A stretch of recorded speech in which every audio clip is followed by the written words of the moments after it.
Hello everyone, today on the endocrinology we'll be discussing about the 3 a.m. blood sugar phenomenon. It is regular for everyone to wake up once or twice at night to drink water or to use the toilet, and after we're done with the work, we get under our blanket and within few minutes we fall back asleep to complete our 8 hours of sound sleep. But for those suffering from diabetes, things are a little different.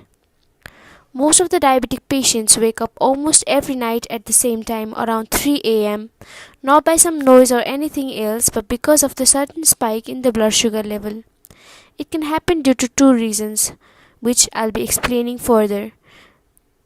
Talking about the names of the phenomenon, they are the dawn phenomenon and the Sumogai effect.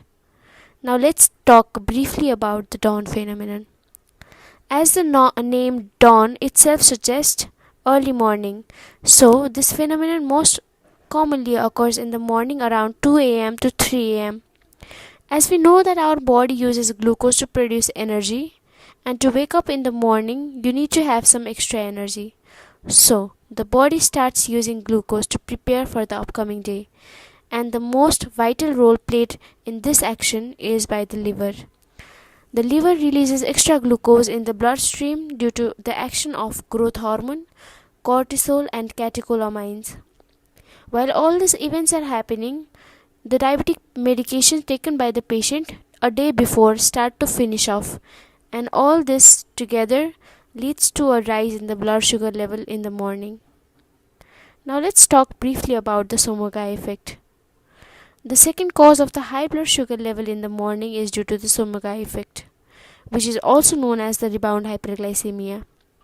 This happens when your blood sugar level drops too low in the middle of the night, and to rescue you from the extremely low sugar level, the body releases hormones that forces the liver to release the stored glucose to stabilize the amount of glucose in the body.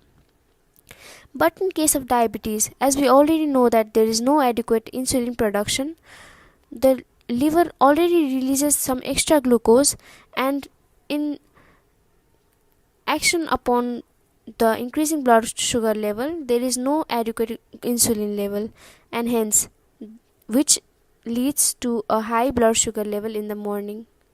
Now, how do you tell the difference between the two phenomenon?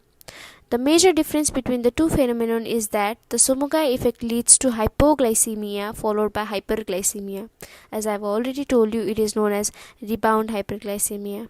Alright, and next, one of the easiest ways to find out if the spike in the blood sugar level is due to Sumogai effect or the dawn phenomenon is to check the blood sugar levels at bedtime and after waking up. Hence, if the blood sugar level is low at night, then it is due to Sumogai effect. But in case it is normal or high, it can be due to the dawn phenomenon. Another point to keep in mind is that the Sumogai effect can occur at any time of the day when your blood has a high blood sugar level. Now, how do you control the blood sugar level in the early morning? Once you're sure what is causing the spike in the blood sugar level, you need to take measures to control them accordingly. You can discuss your situation with your doctor, and based on your situation, he might prescribe you the following options, which I am going to explain. For dawn phenomenon, the patients are suggested to change the timing or type of your diabetes medications. The patients can be suggested to eat a lighter breakfast since the blood glucose level is already high in the morning. Also, the diabetic medications ought to increase their dosing in the morning time. For Sumogai effect, the dose of the diabetic medications at night has to be decreased, and during the bedtime, the snack that you consume needs to have a high carbohydrate content. Also, the patients can be suggested to change their exercise schedule. That's all about the 3 a.m. blood sugar phenomenon. Subscribe and support for more.